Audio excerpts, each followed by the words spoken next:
Sebelum lanjut pada videonya, jangan lupa subscribe dan like videonya. Jangan lupa pula untuk di-share ya, karena subscribe itu gratis. Ayat ini populer karena setiap Jumat dibaca oleh khotib. Tanpa baca ini, rukun Jumatnya tidak sah. Bagi dalam perspektif kenegaraan, saya selalu merenung, berpikir bagaimana kita diminta oleh Allah bertakwa dan jangan mati melainkan dalam keadaan ketakwaan. Jangan.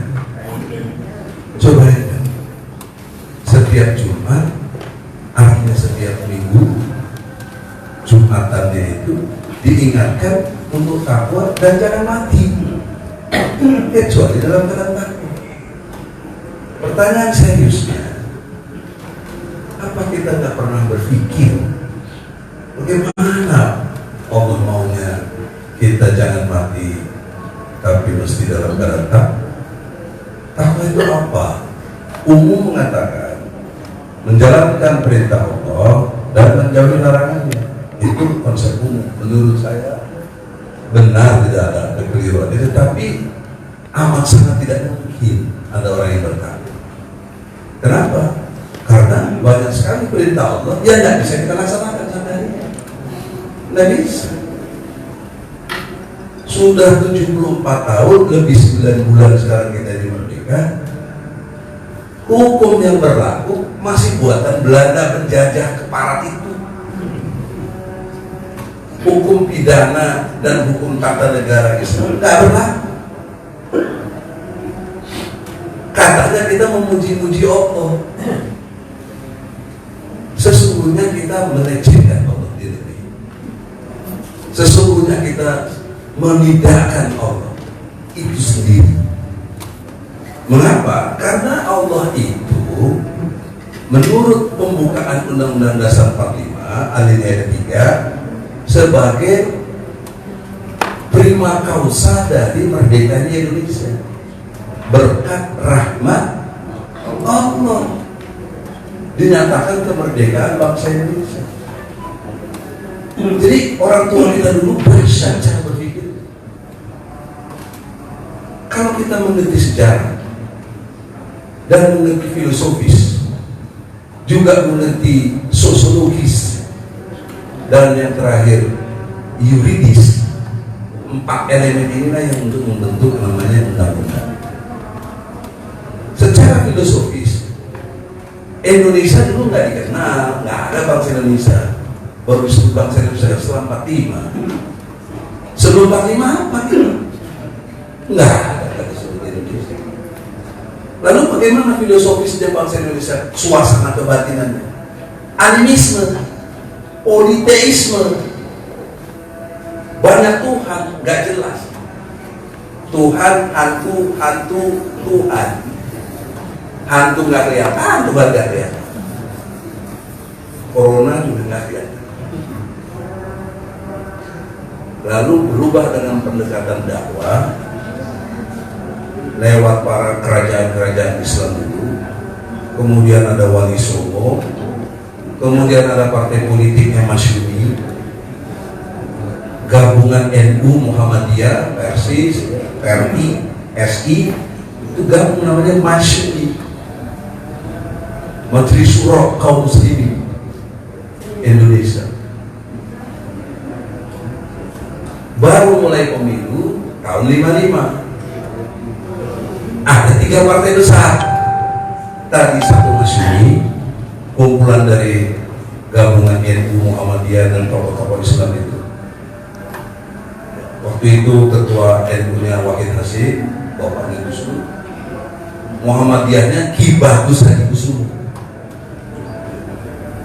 sebagai ketua umum Muhammadiyah tahun 42 sampai tahun 52. Itu sejarah. Turunan Masyumi ini representasinya partai-partai politik yang berbasis Islam. P3 ya, ini Ini presiden Asep sedunia ini, dari Asep. Jadi nama Asep itu kan banyak kali si Asep tuh. Nah ini presidennya. Coba bayangkan ada kurang lebih 5 juta mas. 15.000 yang terdaftar. Baru yang terdaftar. Masya Allah. Belum yang terdaftar. Belum cucu di si Asep. Ya. Masya Allah. Nah ini dari dulu di P3, tapi suasana nggak bagus, capek terus. Sebelumnya saya mendirikan PBB, Partai Bulan Bintang, tapi ribut juga terus, nggak cocok. Akhirnya terakhir saya membentuk Partai Pemersatu Bangsa. Bagaimana bangsa kita ini mesti bersatu, karena substansi sila ketiga Pancasila itu bohong, nggak ada. Kita ini substansinya pecah-pecah. Apa buktinya? Antar kampung ya tawuran. Organisasi HMI pecah, PPMI juga pecah, suka nggak suka ya. GNPF tadi waktu itu digeser. Mudah-mudahan padepokan nggak ya? Tapi semua rata-rata begitu. TNI juga terbelah, Polri juga terbelah, 01, 02 ada, nggak bisa. Fakta. Maka muncullah gagasan sebagai pemersatu. Tapi kurang 3 provinsi saya kemarin tahun 2019 jadi nggak bisa ikut, nggak masuk presiden. Kurang 3 provinsi. Karena bikin partai itu susah dan mahal se-Indonesia. Oleh karena itu, saudara-saudara, di dalam konteks ittaqullah tadi, bagaimana memahami takwa dalam politik? Ya. Indonesia telah mengemas secara filosofis namanya Pancasila. Ada sila keempat, kerakyatan yang dipimpin oleh 5 kebijaksanaan dalam permusyawaratan. Nah, faktanya nggak berlaku. Kok berlakunya one man one vote? Kok ada pilpres? Kok ada pilkada? Musyawarahnya mana? Inilah penipuan politik secara real. Tapi tidak ada tokoh yang berani protes itu. Bahkan menikmati pengkhianatan terhadap Pancasila. Tidak mulai hormat, termasuk TNI ikutin saja. Padahal nggak boleh. Maksudnya kan dia nggak benar kok benar. Saya bicara ngomong gini benar. Resikonya apa? Di penjara, ya sudah di penjara. Itu konsekuensi dalam konteks perjuangan. Maka dalam kesempatan ini tidak ada unsur maksud untuk provokasi, tapi menyadarkan bangsa kita ini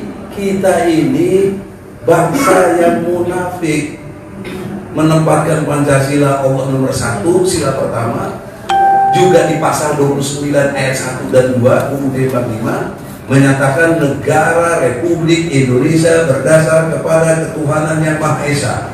Siapa yang Maha Esa? Allah.